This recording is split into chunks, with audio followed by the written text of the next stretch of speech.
Okay, I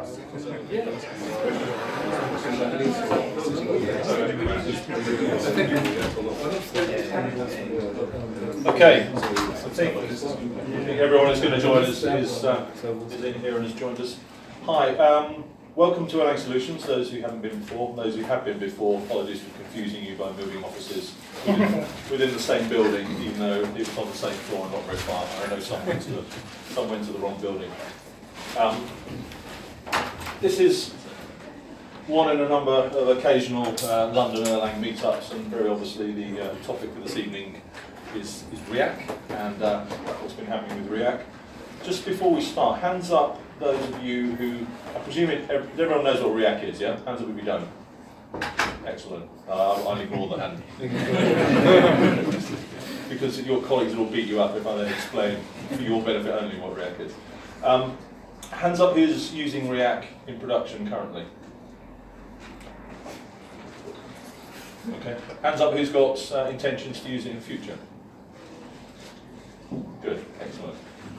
Well, I won't say a great deal more about Riak, other than we here at Erlang Solutions and as the sort of broader Trifork group, who own a share of us, have been involved with Riak since the beginning. Trifork was an early stage investor in Basho. We have been one of the Riak resellers over the years and have worked closely with Andy and Bet365 since then. And one of the other Riak resellers and the organisation we're partnering with now in terms of providing Riak services and support is TI Tokyo, represented by their MD here, Peter Clark, who's sitting there, who's made the trip over for this and other reasons, so welcome Peter. And we, like many others in the space, sort of met the news of Basho's impending decline with a slight depression and had many ongoing discussions with him, as you can imagine, but couldn't manage to reach a deal. So we were delighted when talking with Andy and Andy's boss, Bet365, we discovered that there was a deal there in progress, and actually the deal's now gone on and happened. I'm grateful, Andy, for you coming here today to explain why you've done what you've done, what's in it for you, maybe a little bit about how you're using it and what the plans are for the future, and most importantly perhaps, how the community can work with Bet365 to ensure that Riak and the products set around Riak has a vibrant future in life. Andy, I should have said, is a development manager, systems manager. Middleware? Yeah. Close enough? Yeah. Thank you. Who keeps the wheels turning despite the massive traffic that Bet deal with on a daily basis. So grateful to you and your colleague also, Martin Cox, who's here in a supporting role, I'm sure. So I'll hand over to you, no more from me, and enjoy. Yes, thank you. So yeah, I'm Andrew Deane. I'm a systems development manager at Bet365. The department that I work in is named strangely, it's middleware, but we aren't middleware, we're really core systems. For the past 4 or 5 years, we've been transitioning a lot of systems, like business critical systems, to Erlang, and with that we've been using Riak heavily. What I want to do today really is go through, excuse me, what I want to do is to go through how we've used Riak and what we're going to do going forward now that the purchases pretty much complete. Just to give you a bit of history on Bet365, we're the world's largest online sports betting site. We see huge amounts of traffic. We equate it to Amazon's Black Friday. We see that most weekends. So enormous amounts of people on site and enormous amounts of transactions going through the systems. So now we've got quite a large turnover. That's 15, 16 figures, it's still going up. We spend a lot of money on IT. We're a development-driven company. Technology is really core to what we do. The development department is large and growing. We've got 886 members of the development staff, and that sits within a total staff of about 3,000, 3,200, something like that. So you can see we've got a fair portion of the staff that are dedicated to driving the platforms forward. So they've got a huge code base. I'm trying to get it down by using Erlang, but there's still C# in there. Still some Java in there, actually. That's coming down. We've got a huge data center footprint. They're all our data centers. We run on our own metal, and we've got our own networks throughout the world. So, what I want to talk about today really is how at Bet365 we started to use Riak 4 or 5 years ago. Stuart mentioned the situation that the Riak community and Basho is in the moment, and then the steps that we've taken to try and to secure code, and going forward what we're going to do to reignite the community around Riak. So, I think as I mentioned, we've got a series of systems which we kind of plug together that become really the systems that we're talking about are the core systems. So there's really key stages in a bet's life cycle. There's price calculation and dissemination. There's bet placement. There's editing of a bet. There's cash out, settlement, and balance updates. Now, Erlang and Riak is involved in every part of that life cycle. Various parts of the Riak sort of ecosystem form part of that. So, as a basic key value store, which Riak isn't just a key value store, but what we use it for is huge data repositories as part of bet storage, as part of the cash out engine, which sees cash out is you place the bet, you have the ability to close that bet out early if the result's going for you, but it looks like the tide is turning in the game, you can cash out. So what we see is huge spikes of activity around usually Stoke conceding goals. certainly last season, it's not the case this season. So yeah, we see huge spikes, and Riak helps us with that and taking out huge sort of massive amounts of data appearing all at once and being written down.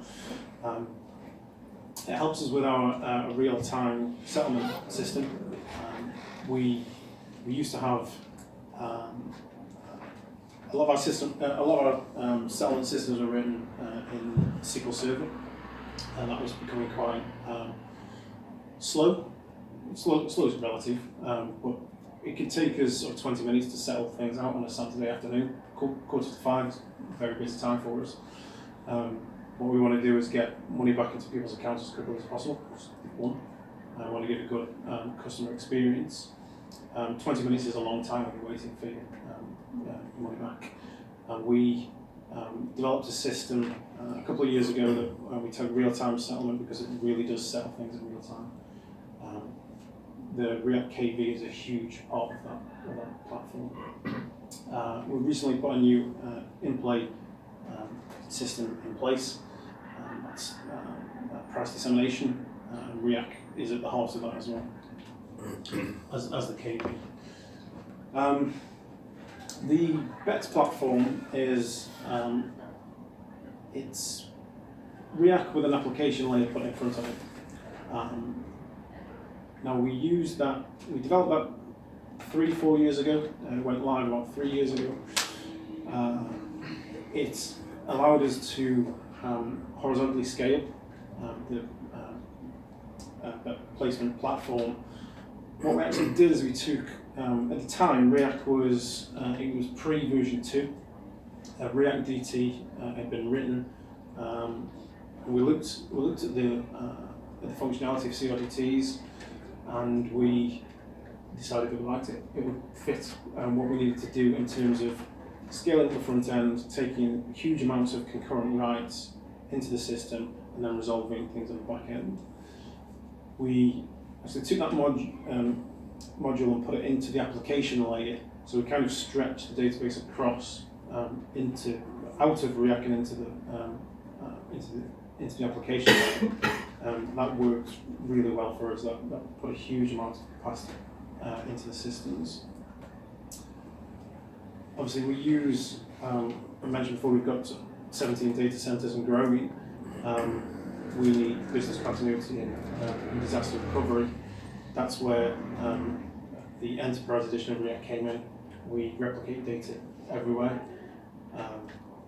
cross-replicating data, which is very important for us, and we wouldn't be able to do that without Riak. We could have written something ourselves, but we saw that within the enterprise edition there's a solution there for us that would work. So from that, I believe you can see that we do use a huge amount of Riak. So we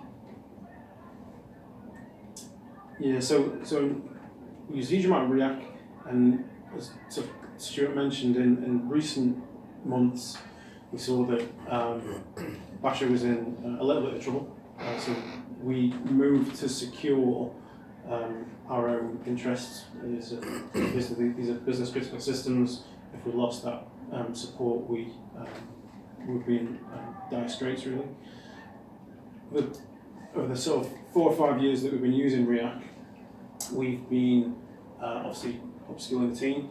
We've all been familiar or gaining familiarity with Riak itself, running Riak from some operations side, and some of the issues that we had with replication in places. So when we went from 1.4.8 to version 2, we did that 10, 12, 2-step. We saw some issues there, issues that because the source code was open, we could dig into it and we could find out what the problems were. And part of that, we built out the sort of internal teams, and we could support this product really on our own. When it became evident that it didn't really look like a buyer for Basho, we acted again in securing the rights to the enterprise code, so that we could again secure our own future, and we could start to build on that, build on the product, because at this point it looked like Basho were going to disappear. So a month or so later, they actually did, which is a real shame. I personally think it's a great product. I think everybody in the room knows it's a great product. So at that point, we then began negotiations with the receiver in the US to acquire all of Basho's IP. So where we are at the minute with that is money has changed hands. We are now just waiting for the receiver to get approval from the US courts, and then we think that'll take around about a week or so. And once we get the deal rubber stamped, then we'll have what we need. When I say we, I'm talking about the Riak community. I'm not talking about bet365 at all. What we want, as part of making this acquisition, to really signal our intent, is that we began a discussion in which open source license we're going to open the source code up to. We want that to be a community decision.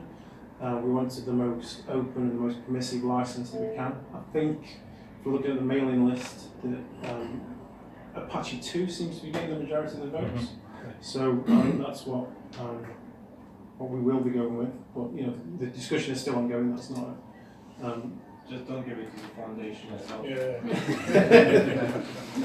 That was Justin Sheehy wanted Apache 2 when he was CTO at Basho. Oh, okay. And he wanted to open source absolutely everything. Right, okay. Yeah. Well, that's good. And then the foundation group, I think, yeah. Right, okay. That kind of chimes with, we'll go on to it in a bit, but that really does chime with where we want, certainly where I see the situation unfolding, is that we can get back to those early days where engineering really won out. We're pouring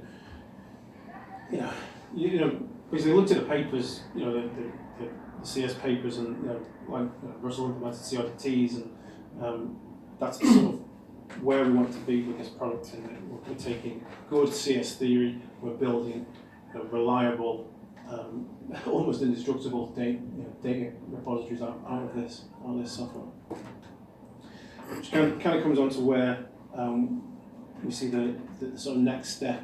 Once we all generally agree what open source license we're going to take forward, that we basically build out a roadmap of where Riak will be in the short, medium, and long term. So, with that in mind, now that barring the rubber stamping of a deal, what we intend to do is to release all the code. Every single thing is going to get open sourced under whichever license we as a community agree on. The supporting websites will come back to life, because I know Doc has been down for a while, so that'll come back. You'll start to see activity on GitHub. We need to, once we get the passwords to the GitHub account, you'll see them come back to life, and start to open things up there. Again, I really want to stress that this is a community that we want to build back up.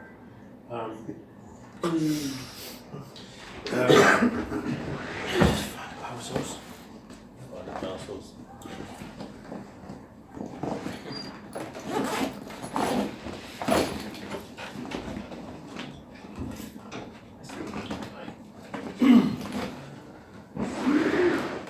I don't do normally remember those, but we didn't have a VGA, but that's oh, yes.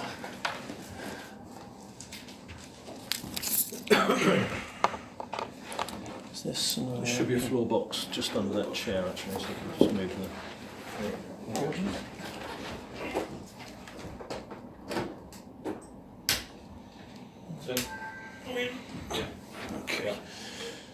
Okay, so we're going to release the code.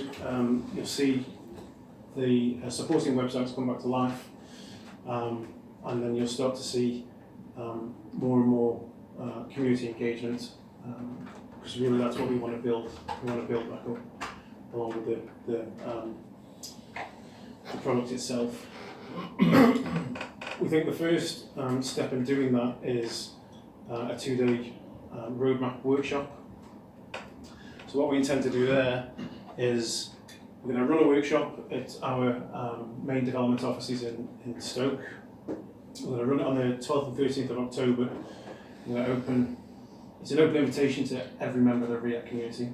So anybody who wants to come along, if you can hit that LinkedIn company webpage, and you'll see the meetup, it's shown below there.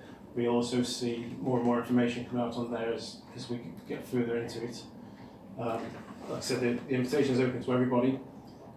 What we intend to do is to start to publicise what we think our input to the initial roadmap will be. We kind of got about 20 bullet points that we want to hit. Replication is a big thing for us. One of the things we want to do is tactically get to a place where we can iron out the bugs that operationally we've seen, and then strategically moving forward, what do we want replication to be? I think one of the first things we need to do is take some code out, if I'm honest, to see the wood for the trees, if not anything else. And it is an open invitation to everybody. We'll start to put what we think is there up on those sites, and we'll start to publicise all that. We want everybody's input, we want everybody to feed into that roadmap, everybody's ideas, and then we'll get together on the 12th and the 13th of October, kick it around, and then out of the back of that get a roadmap that we can collectively agree on and collaboratively start to take this thing forward. And then, because of the nature of that, I presume that's a physical workshop, so there won't be the opportunity to join virtually Well, or remotely? that's one of the things that we're ironing out at the minute. So over the next week or so, what we're going to do is work out what we think the agenda and timeline will be. We'll publicise that. Obviously, we want feedback into that as well. And part of that is the logistics of how we're going to run it, how the virtual side of it's going to run, how on the physical side, because we're big on security. Getting people into that building is difficult, and so we've got a bit of logistics to work out. But yeah, we'll be running the workshop on-prem and virtual. And then obviously we'll take it forward from there. I mean, at this point, that's all we want to say. I hope it signals our intention of genuinely opening this thing up and giving it away for free. I've been speaking as part of this. I've been speaking to the press, and they keep asking me, what are you going to run a technical company within Bet365? Are you going to produce a product and do that? And that's absolutely not what we're going to do. They don't seem to believe that we're going to give it away for free, and we absolutely believe in open source software. So that's kind of all I've got to say at this point. I'm open to any questions. First one is, I think we can take a copy of the slides rather than trying to remember this URL. No, you have to remember. I can. I'll publish these slides. Actually, one of the things I should have said at the beginning is this is, which you can probably guess from the cameras, this is being videos, and the video of it will go up on the will go up on the meetup site. But I'll on that, we'll get those slides up on that LinkedIn page. I'll get hold of wherever and then publicise that. What other open source software are you using at scale, and are you contributing to any other communities? Well, yeah, that's one of the things that we want to start openly doing. We do use a lot of open source software in house, but we haven't been very public about it, and we intend to be public about it. Well, Erlang's a good example. I mean, you've been members of the Erlang Industrial User Group now for a while, and there's others, I'm sure. Yes, yeah, but there's lots of software that we've written. I think JP wrote, JP put WebSockets into Cowboy, but I think Louis then on Cowboy 2. And so the stuff that we've tried to get out there hasn't been taken, but that won't stop us from writing code. Yeah.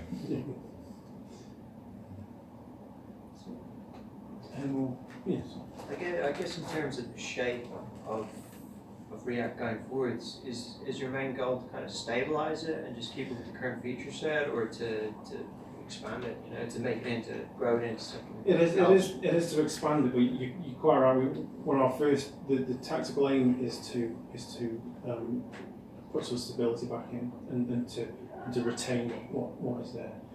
The product. One of the reasons that so 4 or 5 years ago we did a huge study into what data technology we would take forward as we're having issues with SQL Server. Riak won out because of its flexibility, its reliability, its stability. And that's really why we're sticking with it, and we want to put that back in. Some of the issues that we've seen around replication are we pump a hell of a lot of data through it, and we run very distributed systems. So we've seen, we get to edge cases very quickly. 1 in a million is sort of 5 minutes into a Monday morning. So we've seen edge cases, want to fix them, get stability back in, and then quite right. One of the bullet points in our roadmap is really to review everything that's there and feature sets that say we're in TS, like indexing, and can we get that into let's take a look at it and to see if it does what it says, if it's fit, because we don't know, because we've never actually worked with it ourselves, and let's see if we can get that into a common code base, or whether that actually works against some of those sort of key principles that you're saying, because it may do, and then we'll just review and take it forward. But that's not us, that's everybody. So it's really good. If you want some help with the TS stuff, we've got customers actively using it. Okay, that'd be good. And it'd be good to see what issues, if any, all the good sides of things that we've seen. We can chase that through to the code. So are you mostly focusing on React Core and React KV, or are you also interested in the CS and the TS parts? It sounds like you're mostly doing KV. Yeah, we are mostly doing KV, but that's not to say that we won't look at TS and CS. I mean, time series is a big thing for us. And certainly that we, as part of that BEX platform that I mentioned, we had to build, so we did a lot of work, had to build indexing in the application layer into that. If that goes back to the database, that's great, because it brings simplicity back into the applications, just let the database do what it does. So yeah, everything's on the table. Well, in terms of resources, obviously you've got a lot of Erlang developers. Yeah. Do you see your bet365 putting a lot of development support into React? Yeah, certainly. That's one of the things our customers in Japan ask me. Right, okay. How stable is it going forwards? Is it going to have new versions? Are there going to be patches and developments coming out from some central authority? That's one of the discussions that we need is that what is that central authority? And I think we'll cover that. That'll be an agenda point on that in that workshop. Is that how do we govern this thing going forward? Have you been following the post-React Slack group?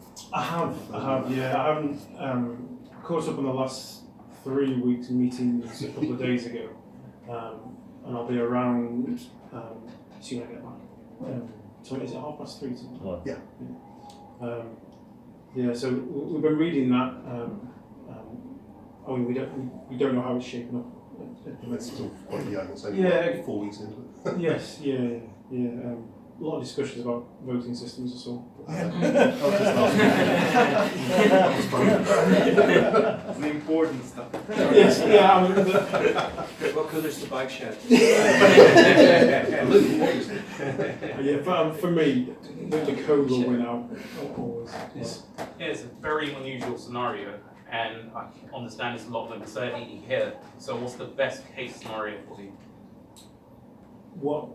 What do you mean by that? Like, in doing this, I mean, the first thing you get is like stability, stability in a large portion of your business. But then, what would you, beyond that, what do you want from this? Nothing. I mean, in all honesty, we could have just not done anything. We'd secured the rights to the enterprise code, and we could have just sat on it. But where's the fun in that? Genuinely, we do genuinely believe in open source software. That's This is one thing that I'm struggling to get across to everybody. This is a significant part of your technical brand, It is, isn't it? It's part of your recruitment strategy, part of your employer brand, which is your committed to open source, and this is the most tangible way of demonstrating actually, that commitment, isn't it? Yeah, it is, but it's not recruitment at all. No, but it's part of the overall brand, isn't it? Yeah. Do people want to work somewhere where there's no commitment to open source, or do they want to work somewhere where there is? I think it's more like showing our commitment to open source. It's not a recruitment thing. Because of the nature of the problems that we have to solve, so dispute system scale, we get people coming to us anyway. And that does sound a really arrogant thing to say, but it's genuinely true in that we attract people who want to get on and make a mark and make a crack in the universe. This genuinely is not recruitment. We built over the past 3 or 4 years. We've built a very large team of Erlangers, and that hasn't been because we've purchased stuff and given it away. It's because we've shown that we've got real problems to solve. How many, for the benefit of people in the room, how many Erlangers do you have? There's probably 40 who work day to day and about 70. Erlang's it's spread through the development teams and out of middleware into the rest of the organisation. And Elixir? We've got we've got several applications that are written in Elixir. There's probably everybody who's picked up Erlang obviously knows the core concepts and has looked at Elixir. I suppose there's 3 or 4, maybe 5 that have sort of worked through that. Yeah. And that's only the issue that we've got at the minute is that when we built systems and then we've started to use Elixir, but what I'm keen not to do is to increase cognitive load of people when they're dealing with an issue. So if I've got data flowing through one system into Erlang and it flows into another one, it's Elixir, and then it comes back into an Erlang system, or this Elixir module is calling this Erlang module. As people try to work with these problems, we're just overloading people with that. So the Elixir development is kind of being restricted a little bit in that we need to put it in specific areas where people aren't crossing over. But it is growing, I can tell you that.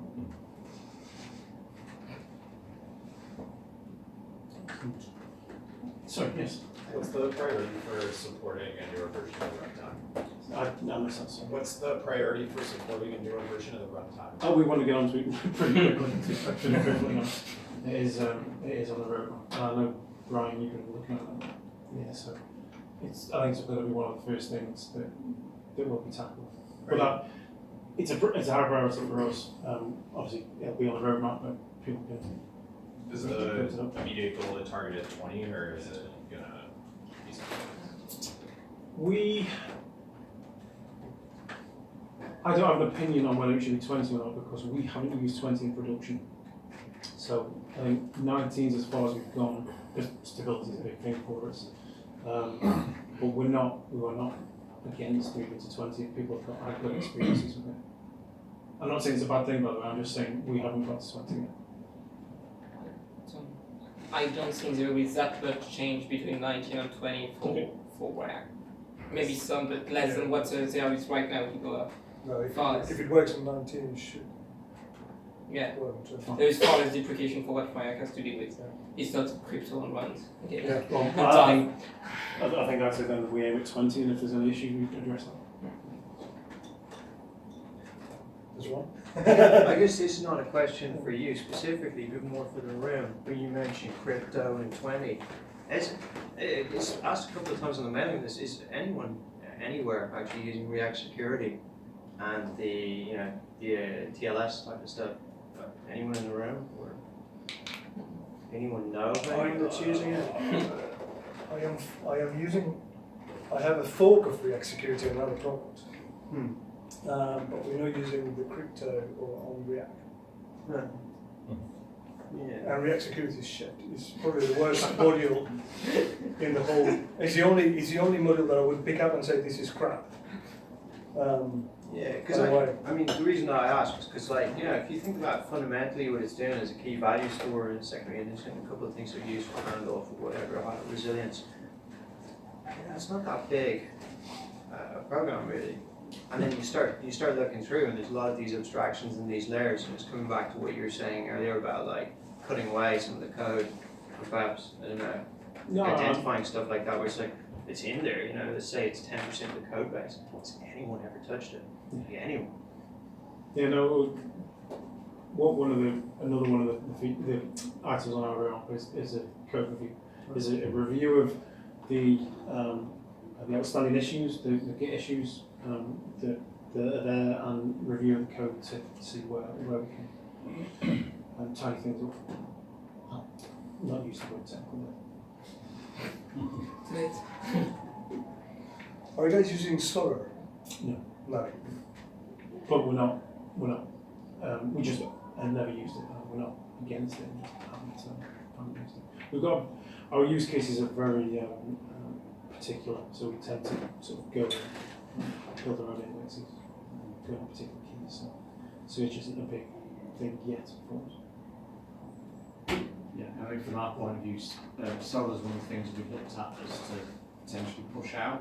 Yeah. Because as you see a lot of tests and a lot of complexity, and I mean, even on the mailing list, there's a lot, ends up with a lot of people asking questions about solar and how to work it, and so we're concerned that it's quite a big way to carry on, and whether that's really worthwhile. So I'm interested.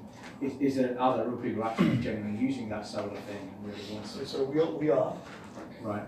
for our customers and ourselves, but I would have preferred to have an Erlang-based indexing system internally rather than having what we have. Right. Well, that's what it started out as, Yeah. React Search, and then they decided, well, it lacks the functionality, we just lump in JVM, Yeah. piggyback, and stand on the shoulders of giants. Yeah, exactly.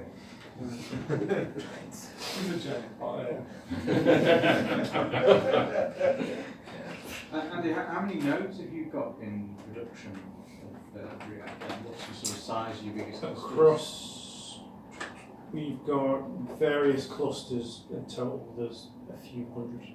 Right. Yeah. That's right.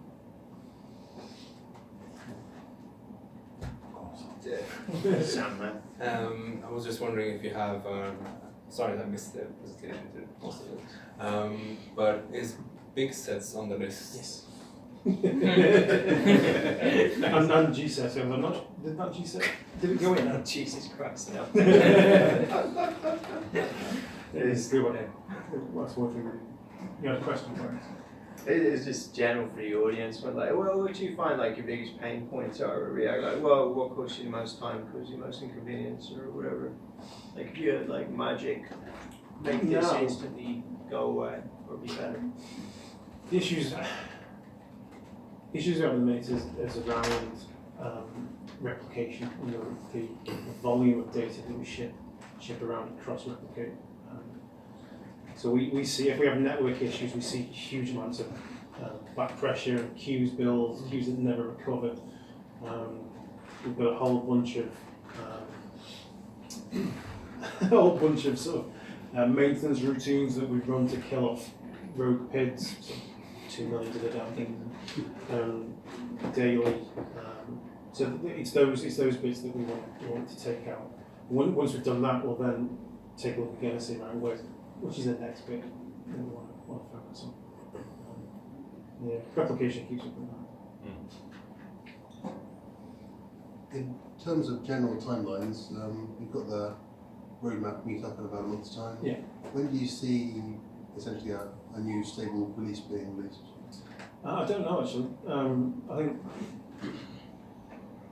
I think we need to. One of the first questions might be, where do we start from? I mean, is it the head, or do we go back to another version? Wasn't 2.5 pretty much finished? Don't know.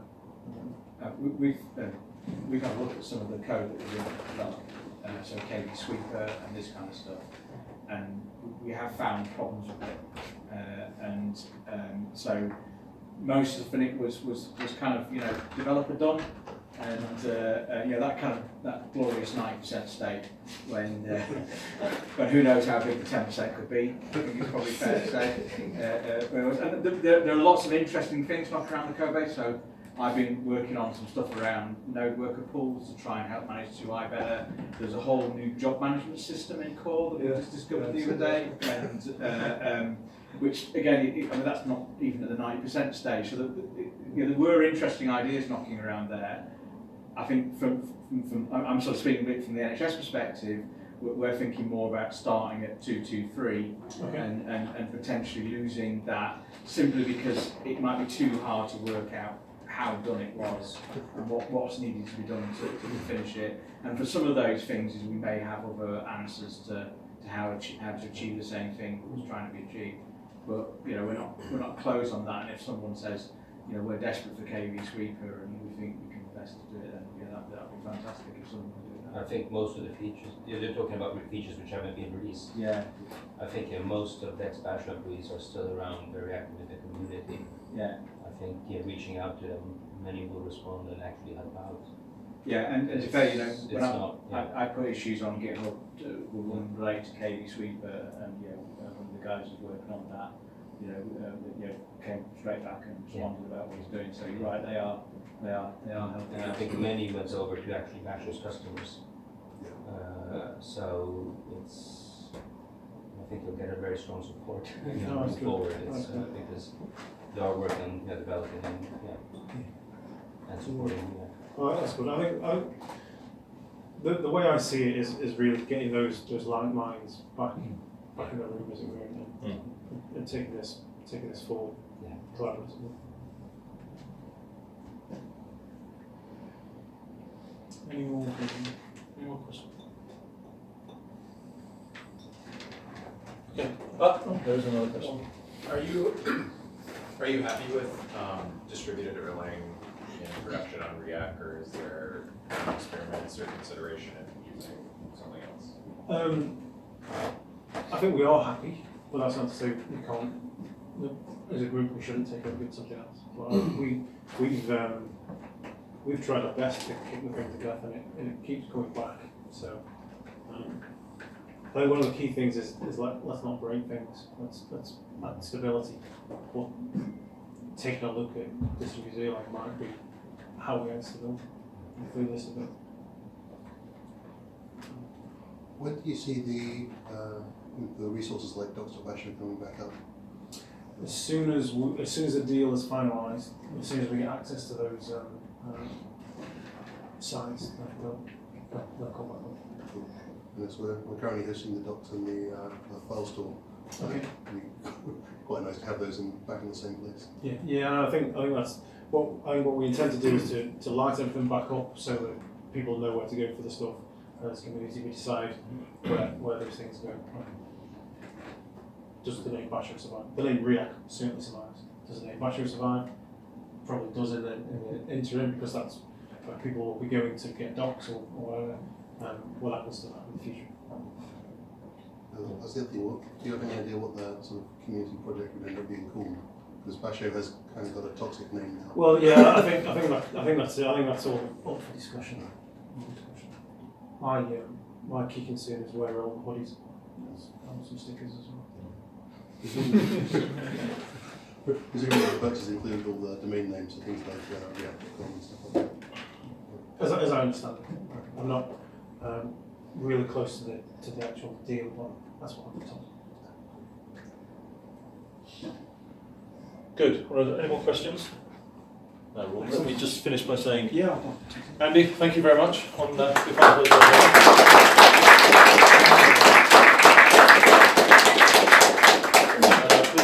please pass back to your colleagues, to Martin, to Deane, to everyone else, the thanks, I'm sure, from the community for doing this, because as you rightly say, bet365 didn't need to do this. You had the source code, you could have carried on and kept this as an internal project. And I think from our perspective, here at Erlang Solutions and from the community, there is sufficient appetite and interest to make sure that Riak does continue and flourish. So I'm sure many in the room will contribute to making that happen. One final announcement before we pop outside and finish some cold pizza and any more beer that people might want. There is a webinar that we're hosting on the 28th of this month with Martin Sumner, who I should have introduced at the beginning, from the NHS. Martin was responsible for a large part of Spine 2, the NHS data storage project that relies upon Riak, and he will be talking about the NHS perspective around Riak and your particular plans for it and how you'd like to see it happen. So if you don't know about that already, have a look on our website and you'll find a link to the webinar and you can register. I think that's at the end of the day, so it works for most time zones. As I mentioned earlier, the video of this will be published as well, and the slides will be made available. So for those who've got colleagues or contacts who couldn't make it today, please disseminate this as widely as possible. The success to the community here is as many people hearing as much of this and the plan as possible, and then making their contributions. So thank you all. And another shameless plug, we are recruiting. So, I forgot that. If you do want to work with Riak, speak or to me or Stuart. Riak or blockchain or Erlang or Elixir, any of these buzzwordy things. Anyway, thank you all. And as I said, there's small beers out there, or if people prefer to pay for their beer, there's a pub immediately over the road from here. So, thank you. Thank you very much.